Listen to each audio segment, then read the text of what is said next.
Hello, everybody. This is Angel Rebo and the CEO Confident. And we are here today again with Neville Joffe, who is the CEO of Biz Wisdom. Hi, Neville. How are you today? Angel, wonderful. Thank you. Good to see you.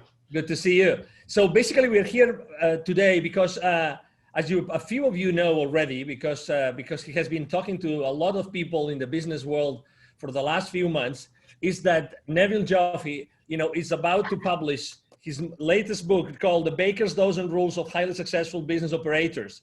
So I would like you to tell the audience, what is this book about, Neville? So first of all, here it is.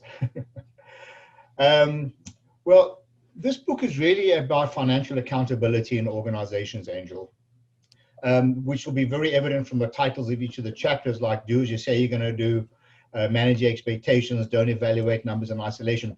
The idea of this is to bridge the gap between employee operational behavior and stakeholders' expectations.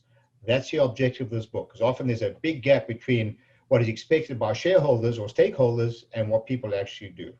That's the primary objective. Today, we're going to talk specifically about chapter 1, which is manage expectations. Why do you think that managing expectations is something that business operators are not dealing with correctly in the business world today? Oh my word, Angel, when I go back and I think about what happens with investors and all the expectations, I belong to an angel group of investors, and I also work with a lot of large publicly traded corporations. And I see the same thing over and over again. People talk a really good story when it comes to saying what they're going to do. When the rubber hits the road, do they actually do what they say they're going to do? And unfortunately, the courts are full of cases with broken promises. You said you would do X and you didn't do X. So I started this off as the first chapter because I believe that if people did what they say they were going to do, there'd be a lot less trauma in organizations and companies do it a lot better. This also moves down even into the organization itself. For example, the budgets. You'll have somebody in middle management informing someone in higher management, here's my sales expectation. Well, we don't know how much homework they did to get to that assumption. Now, the person who's, say, the VP, then provides this information to the finance department, who will populate the information. The CFO then gives these promises to shareholders and to the board. Guess what happens? More often than not, they don't meet that expectation. Now they lose confidence in the market.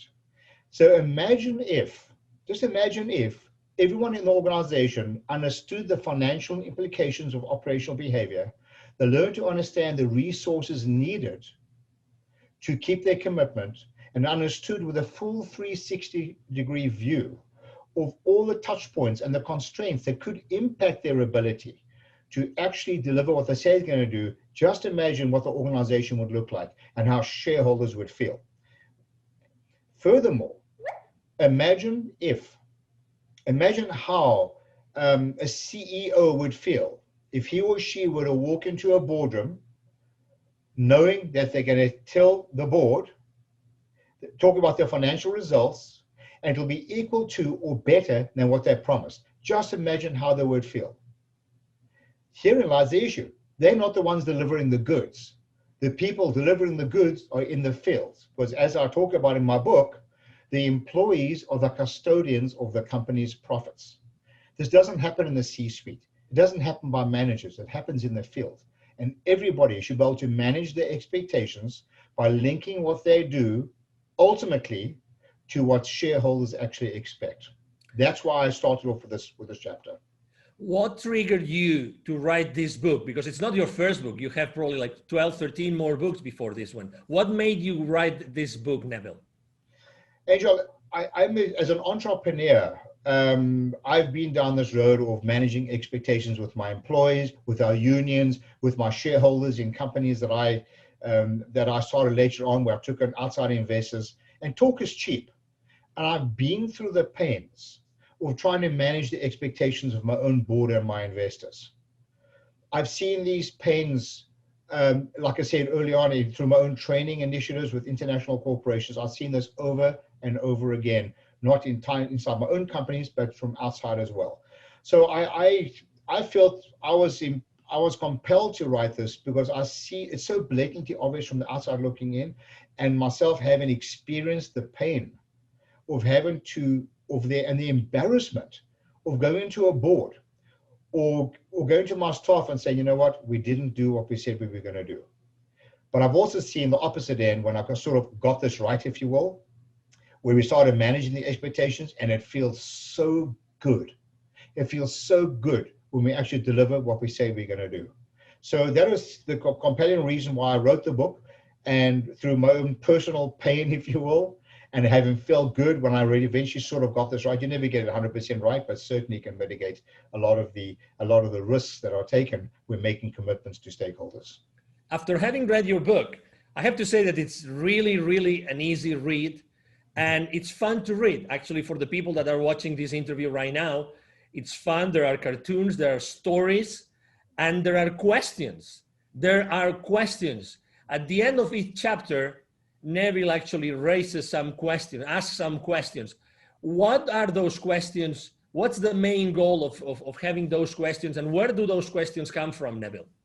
Okay, so this book is written with various components and in a theme in the same way with each chapter. It starts off the title, for example, Manage Expectations, or Don't Evaluate Numbers in Isolation, or So What?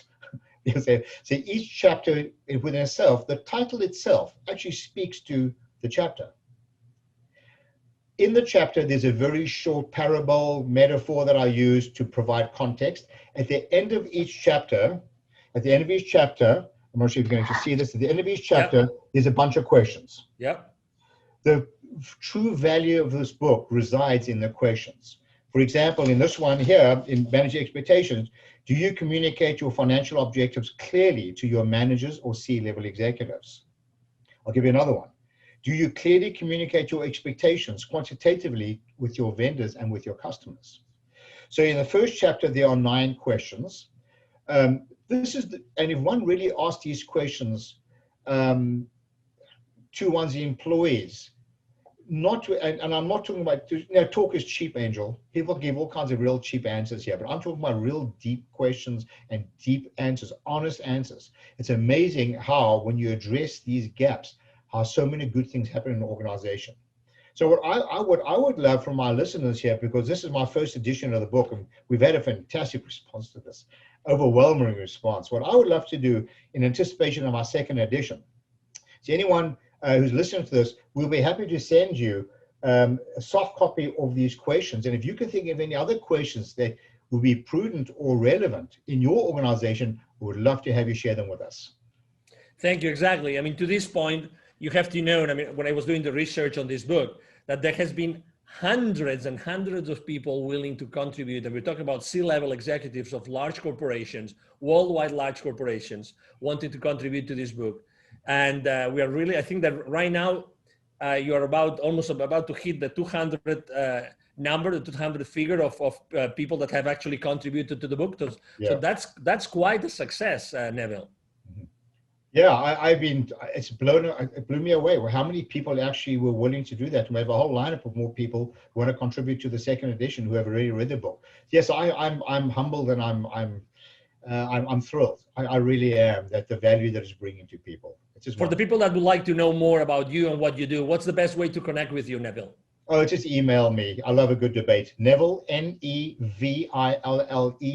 @bizwisdom.com. That's BIZWISDOM.com. Neville @bizwisdom.com. I'll be delighted to hear from you. I'd love to chat with you. Thank you. Thank you very much, Neville. And for everybody watching us, thank you for being with us today. We hope that you enjoyed this conversation with Neville as much as we did, and hope to see you soon in the next interview with Neville. Have a wonderful day. Thanks. Bye for now. Thank you. Bye-bye.